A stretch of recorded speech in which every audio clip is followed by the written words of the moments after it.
और आज विशेष इस आयोजन में जहां आप सब लोग यहाँ पर उपस्थित हैं, हमारे अराजपत्रित कर्मचारी महासंघ के नए अध्यक्ष के नाते जिनको जिम्मेवारी मिली है भाई अश्विनी ठाकुर जी, हमारे बीच में भाई राजेश शर्मा जी जिला से और जिला के साथ साथ में प्रदेश की कर्मचारी संगठन की विभिन्न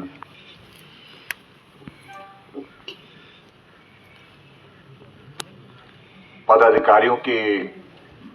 जो हमारी यहां पर टीम उपस्थित हुई है और सभी यहां पर कर्मचारी जो हिमाचल प्रदेश के विकास में एक बहुमूल्य योगदान देते हैं सभी भाई और बहनों। हिमाचल प्रदेश एक छोटा प्रदेश होने के बावजूद भी अगर हम कर्मचारियों की अगर यहां पर संख्या के साथ उनकी भूमिका का जिक्र करें तो मैं कह सकता हूं कि पूरे देश भर में सबसे ज्यादा सक्रिय भूमिका और जिम्मेवारी के साथ निभाने वाली भूमिका चाहे वो प्रदेश की विकास की है, चाहे प्रदेश के विभिन्न कार्यों के लिए रूपरेखा बनाने की दृष्टि से अपना योगदान की बात है, और यहां तक मैं कह सकता हूं कि अगर हिमाचल प्रदेश की अगर राजनीति में भी अगर जो महत्वपूर्ण भूमिका कर्मचारी की रहती है उस दृष्टि से भी देखा जाए तो हिमाचल प्रदेश का हमारा कर्मचारी इन सभी क्षेत्रों में सबसे आगे है।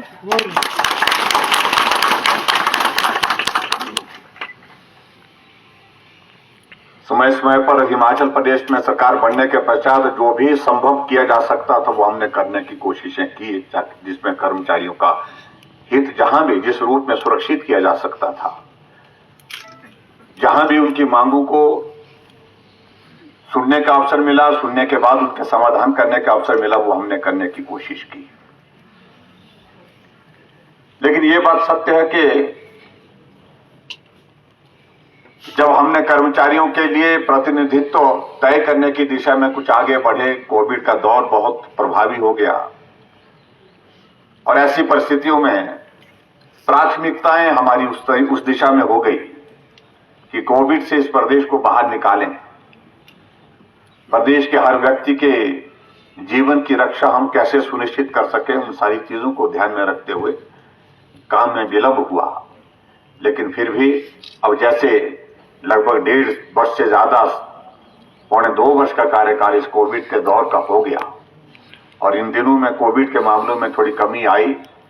तो हमने ये तय किया कि अब हमको और विलंब नहीं करना चाहिए, तुरंत करना चाहिए। और हमने सारे जितने भी सब साथी हैं, काफी लोगों से विचार विमर्श किया क्या करना चाहिए, किस प्रकार से करना चाहिए, और उसके बाद हम निष्कर्ष की तरफ, निर्णय की तरफ आगे बढ़े। तो भाई अश्विनी ठाकुर जी को हमने ये जिम्मेवारी देने का तय किया। जयराम ठाकुर जिंदाबाद, जिंदाबाद, जिंदाबाद। जयराम ठाकुर जिंदाबाद, जिंदाबाद, जिंदाबाद। लेकिन अश्विनी ठाकुर जी भी इस सारी जिम्मेवारी का निर्वहन ठीक प्रकार से वो तभी कर पाएंगे जब आप सबका सहयोग मिलेगा, आप सबका समर्थन मिलेगा। और मैं आपको इस बात के लिए आश्वस्त करना चाहूंगा, बहुत सारी चीजें जो कर्मचारियों के लिए केंद्र से, प्रदेश से जो की जा सकती है, जितना भी हमसे संभव हो सकता है, जितना भी हम आज के हालात में परिस्थितियों के मुताबिक जो किया जा सकता है, उसमें कहीं भी कमी नहीं छोड़ेंगे। इस बात को हम तय करेंगे। ये मैं बड़ा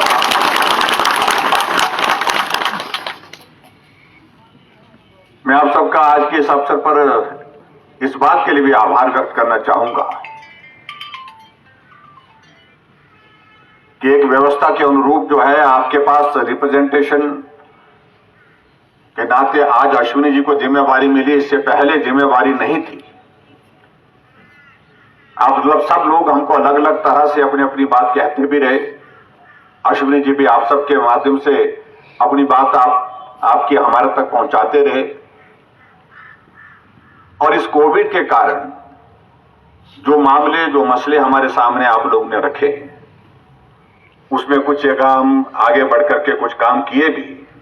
लेकिन बहुत सारे मामले उसमें ऐसे भी हैं कि जो जहां पर अभी तक हमको काम करना है, जो लंबित है। मैं आप सबका भी आभार व्यक्त करना चाहूंगा इस बात के लिए, क्योंकि आपने हालात को समझा। कोविड के कारण जो सारी सिचुएशन, सारी परिस्थितियां हिमाचल प्रदेश में क्या पूरे देश में बनी, ऐसे में आपने सब्र रखा, संयम रखा। जो आपके जितने भी मसले थे, जितने भी आपके इश्यूज थे, समाधान हुआ तो भी, नहीं हुआ तो भी आप लोग जो है वो चट्टान की तरह सरकार के साथ खड़े रहे, क्योंकि ये बहुत बड़ा संकट है। और ऐसे संकट में हमारी समस्या से ज्यादा समस्या कोविड से निपटने की है। उसके लिए आप सब लोगों ने जो सहयोग दिया, और आपने फील्ड में जाकर के भी बहुत सारे विभागों ने, स्वास्थ्य विभाग ने तो किया, एजुकेशन डिपार्टमेंट ने किया, एजुकेशन डिपार्टमेंट के साथ दूसरे जो हमारे हेल्थ डिपार्टमेंट के हैं उन लोगों ने तो किया ही किया। लेकिन जहां भी जिसकी जिम्मेवारी जिस रूप में लगी कोविड की सिचुएशन में काम करने के लिए, आपने काम करने के लिए आगे बढ़कर के उसमें काम किया, सहयोग दिया, उसके लिए भी मैं आप सबका बहुत बहुत धन्यवाद करता हूं। अब आपके लिए एक प्लेटफॉर्म मिल गया, एक नेतृत्व मिल गया। मेरा आप सबसे इस बात के लिए, और खासतौर से अश्विनी जी से हैं, राजेश जी, और उनके साथ साथ में जितने भी आप अलग अलग जिलों के प्रतिनिधि हैं, प्रदेश के हैं, हमारे प्रतिनिधि हैं यहाँ पर, आप बैठ करके चर्चा करें। हम ये चाहते हैं कि सबके साथ सबके सब मिल करके चलें, इकट्ठा हो करके चलें, उसमें आनंद है। क्योंकि इस प्रदेश को ऐसी परिस्थिति का सामना कभी भी नहीं करना पड़ा जिस परिस्थिति के दौर में से आज की तारीख में हम निकल रहे हैं। और ऐसे हालात में मिलकर के चलना बहुत आवश्यक है। और मैं सरकार की ओर से इस बात को सुनिश्चित करूंगा कि जो किया जा सकता है वर्तमान हालात में, उसमें कहीं भी किसी भी प्रकार के कर्मचारियों के हितों के जो रक्षा करने की जो बात होगी, सरकार पीछे नहीं रहेगी, उसमें आगे बढ़कर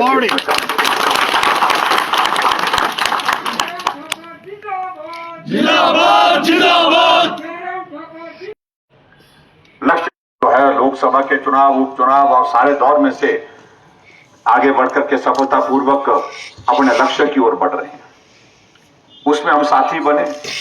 उसमें हम सहयोगी बने। किस रूप में हम सरकार का सहयोग कर सकते हैं, किस रूप में हम सरकार के सहयोगी